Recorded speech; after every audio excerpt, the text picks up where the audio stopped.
हरे कृष्णा। वरुथनी एकादशी व्रत से 10,000 सालों तक तप के बराबर मिलता है। अप्रैल यानी वैशाख मास में वरुथनी एकादशी का व्रत 24 अप्रैल को रखा जाएगा। इस दिन भगवान विष्णु की पूजा की जाती है। व्रत रखते हैं तो इस कथा को ज़रूर पढ़ें। तो आज के इस वीडियो में हम सुनेंगे वरुथनी एकादशी व्रत कथा। तो चलिए शुरू करते हैं। वरुथनी एकादशी व्रत कथा के अनुसार महाराज युधिष्ठिर ने श्री कृष्ण से कहा, हे भगवान, मुझे कोई ऐसा व्रत का विधान जिससे पुण्य मिले। तब भगवान कृष्ण ने कहा, हे राजेश्वर, ऐसा व्रत का नाम वैशाख मास की वरुथनी एकादशी है। यह सौभाग्य देने वाली और सभी पापों को नष्ट करने वाली एकादशी व्रत है। इस एकादशी पर व्रत करने से 10,000 सालों तक तप करने के बराबर फल मिलता है, जो फल सूर्य ग्रहण के समय 1 लाख भार के स्वर्ग के दान करने से मिलता है, वो इस व्रत को रखने से मिलता है। ऐसा कहा जाता है कि हाथी दान, घोड़े के दान से स्वर्ग दान, अन्न के दान और अन्न दान के बराबर कोई दान सर्वश्रेष्ठ नहीं है। अन्न दान से देवता, पितृ और मनुष्य तीनों तृप्त हो जाते हैं।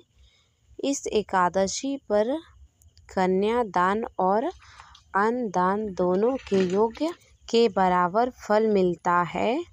जो लोग लोभ के वश में होकर कन्या का दान देते हैं, उन्हें अगले जन्म में बिलाव का जन्म मिलता है। जो मनुष्य कन्या दान करते हैं, उन्हें उनके पुण्य चित्रगुप्त भी नहीं लिख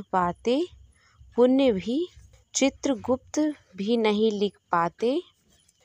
इन दिन कांसे के बर्तन में भोजन, मांस खाना, मसूर दाल, चना, कोदो, साग, मधु, दूसरे का अन्न, स्त्री संभोग और स्त्री संभोग और दूसरी बार भोजन नहीं करना चाहिए।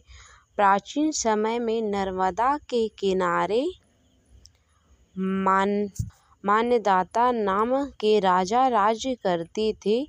राजा का धर्म निभाने के साथ ही वह जप तप करते रहते थे, साथ ही प्रजा के प्रति दया भाव रखते थे। एक बार वह तपस्या में लीन थे तो एक भालू ने उनका पैर चबा लिया और राजा को जंगल की ओर खींच कर ले गया। जब राजा ने विष्णु भगवान से प्रार्थना की, भक्ति की पुकार सुनकर पहुँचे विष्णु भगवान ने अपने चक्र से भालू को मार डाला, लेकिन राजा का पैर भालू ने नोच कर खा लिया था। इस बात का राजा को बहुत दुख था। राजा को दुखी देखकर विष्णु भगवान ने कहा कि राजन, भालू ने जो तुम्हारे पैर काटे हैं, वह तुम्हें पूर्व जन्म का पाप है तुम्हारा, जिसकी सजा तुम्हें इस जन्म में भुगतनी पड़ी। राजा ने इससे मुक्ति पाने का उपाय पूछा तो भगवान विष्णु ने कहा कि राजन, तुम मेरी 12 अवतार मूर्ति की पूजा वरुथनी एकादशी का व्रत धारण करके करो, इससे तुम्हारे पाप कष्ट छूट जाएंगे और व्रत के प्रभाव से दोबारा अंक वाले हो जाओगे। इसके बाद राजा ने वरुथनी एकादशी का व्रत धारण किया तो उनका पैर फिर से सही हो गया। तो ये थी वरुथनी एकादशी व्रत कथा।